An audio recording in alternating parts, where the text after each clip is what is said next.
तर आज दिवसभरात संपूर्ण राज्यामध्ये दारुड्यांकडून झालेल्या घटना हल्ले हे प्रचंड वाढलेले आहेत। 3 घटना आहेत। एक म्हणजे लातूरमध्ये 2 तरुणांनी एकमेकांवर धारधार शस्त्राने वार केले। दुसरीकडे बदलापुरात मद्यधुंद टोळक्याने टपरीच फोडून टाकली आणि तिसरीकडे शिर्डीत मुलींची छेड काढत हॉटेल उद्ध्वस्त केलं। बघूया। कुठे चाकून हल्ले, कुठे बेदम मारहाण, तर कुठे मुलींची छेडछाड। राज्याच्या प्रत्येक कोपऱ्यात दारुड्यांची दहशत वाढली आहे। हा व्हिडिओ आहे लातूरच्या उदगीर शहरातला।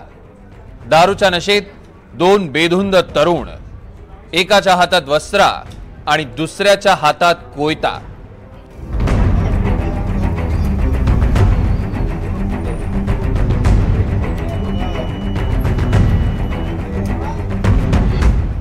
दोघी एकमेकांवर वार करतायत। दोघांच्याही अंगातनं रक्ताच्या धारा वाहत आहेत, तरीही दोघं मागे हटायला तयार नाहीयेत। हा खुनी खेळ तब्बल 20 मिनिटं सुरू होता। रस्त्याच्या कडेला बघ्यांची गर्दी जमलेली, पण दोघांचा अवतार पाहून एकाचीही पुढे जाण्याची हिंमत झाली नाही। शेवटी पोलीस येण्याची चाहूल लागताच दोन्ही तरुणांनी तिथून पळ काढला। सलमान शेख आणि अराफत शेख या दोघांमध्ये भांडण झालेलं, पण भांडण इतकं टोकाला पोहोचलं की दोघंही एकमेकांच्या जीवावर उठले। उदगीर पोलिसांनी दोघांविरोधात गुन्हा दाखल केलाय। आता बदलापुरातल्या दारुड्यांचा हा प्रताप बघा।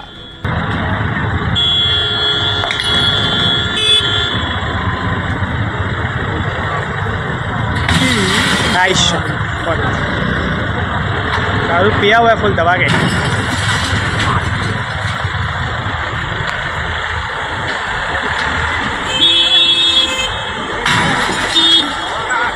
या तरुणानं पान टपरीवर दगड फेकले, दुकानातलं सामान फोडलं। बरं, हे सगळं कशासाठी? तर टपरीवाल्यानं गुटखा दिला नाही म्हणून। मग तरुणाला राग अनावर झाला, त्यानं टपरीवाल्याला शिवेगाळ केली, मारहाण केली। टपरीवाल्यानं तिथून पळ काढला आणि मग तरुणानं टपरीतल्या सामानाची नासधूस केली।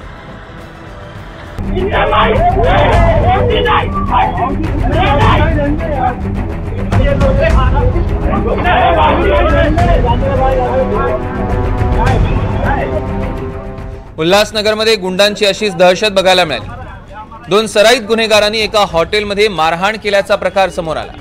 दोघंही राम नाश्ता नावाच्या हॉटेलमध्ये बसले होते, पण दुकान चालकानं फक्त कांदा द्यायला उशीर केला म्हणून दोघांनी वाद घातला आणि हा वाद इतका वाढला की प्रकरण हाणामारीपर्यंत पोहोचलं।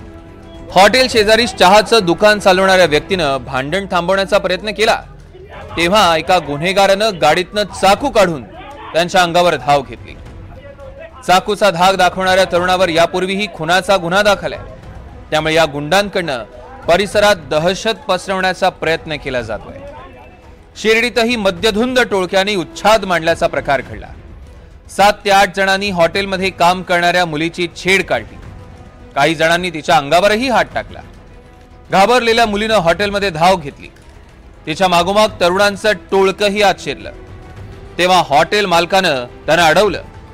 मग तरुणांनी हॉटेल मालकाला रक्तबंबाळ होईपर्यंत मारहाण केली। कल्पदीप हॉटेलमध्ये कामाला होते मी। तिथं मी पेमेंट घ्यायला गेली, पेमेंट घेत होती तर बाहेर गेली। बाहेर ते पोरं दारू पिऊन आले आणि मला छेडछाड करत होते। मला म्हणत होते इकडं चल तिकडं चल, तू मला लय आवडते, असं तसं काहीचे काही बोलत होते। तर मग सरांपाशी आले मी। मला वाटलं ते पोरं मध्ये नाही येणार, पण ते पोरं अचानक सगळे शिरले मध्ये, सगळी तोडफोड केली आणि सरांना मारायला लागले होते। मला ना त्रास म्हणजे त्यांनी गळ्यात हात टाकला होता आणि हात धरला होता। शिरावची मुलगी कामाला आहे आपल्याकडे, तिची आई आजारी होती। 500 रुपये मागितले मला, 500 रुपये दिले आणि ती बाहेर गेली। बाहेर गेल्यानंतर 10-15 पोरं होतं, तिचे छेडछाड करत होते। तिची छेडछाड करत ते आमंत्रण हॉटेलपर्यंत गेले, पण रिटर्न आपल्या हॉटेलमध्ये घुसले, कल्पदीप हॉटेल। आणि किचनमध्ये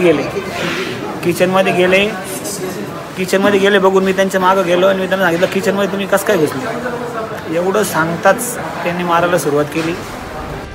दारुड्यांच्या दहशतीच्या अशा अनेक घटना रोज घडतात। हे हल्ले इतके थरारक आहेत की सर्वसामान्य नागरिकांमध्ये दहशतीचं वातावरण आहे. अशा घटनांना आवर घालण्यासाठी वेळीच कठोर पावलं उचलणं गरजेचं आहे. Bureau report, NDTV Marathi.